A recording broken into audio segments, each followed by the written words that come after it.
జై రాధేశ్యామ్ అందరికీ. ఈరోజు ముచ్చట ఏంటంటే, ఇగో రేపే కదా ఇంటర్ ఎగ్జామ్స్.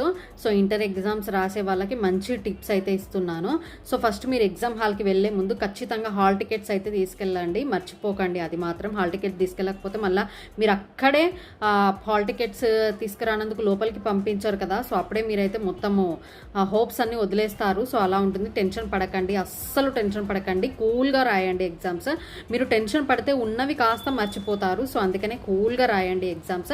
అండ్ వచ్చిందల్లా ఫస్ట్ మీరు క్వశ్చన్ పేపర్ చూసుకున్న తర్వాత మీకు ఏది వస్తుందో అది ఖచ్చితంగా ఫస్ట్ రాయండి. రానివైతే సబ్ హెడ్డింగ్స్ రాయండి. సబ్ హెడ్డింగ్స్ అంటే మీరు కొంచెం క్లాస్లో విన్నది అవి ఇవి గుర్తొస్తాయి కదా, సో సబ్ హెడ్డింగ్స్ రాసేసి సబ్ హెడ్డింగ్స్ మాత్రం కరెక్ట్గా రాయండి.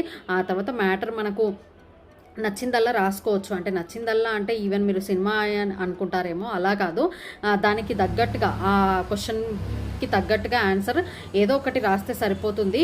కానీ మాత్రం మీరు అస్సలు టెన్షన్ పడకండి. టెన్షన్ పడితే మాత్రం మొత్తం మర్చిపోతారు. సో ఇవే నేను ఇవ్వాల్సుకున్న టిప్స్. సో ఎంతమంది ఇంటర్ ఎగ్జామ్స్ రాస్తున్నారన్నది నాకు ఖచ్చితంగా కామెంట్ చేయండి.